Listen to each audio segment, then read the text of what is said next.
ഓഫീലിയ book വായിക്കുന്നു. റൂമിൽ chalk കൊണ്ട് ഡോർ വരച്ചാൽ അത് തുറക്കപ്പെടും.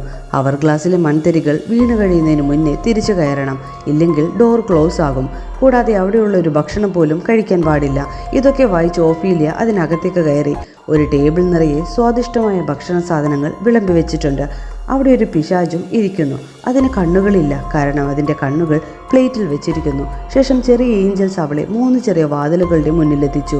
ഓഫീലിയ കയ്യിലുള്ള താക്കോൽ വെച്ച് ഒരെണ്ണം തുറന്ന് അതിനകത്തു നിന്ന് കത്തിയെടുത്തു. അവിടെ നിന്ന് തിരിച്ചു പോകാൻ നേരം ടേബിളിൽ നിന്നുള്ള ഫുഡും കഴിക്കാൻ തുടങ്ങി. ചെറിയ ഏഞ്ചൽസ് അവളെ തടഞ്ഞെങ്കിലും പിന്നെയും അവൾ കഴിച്ചുകൊണ്ടേയിരുന്നു.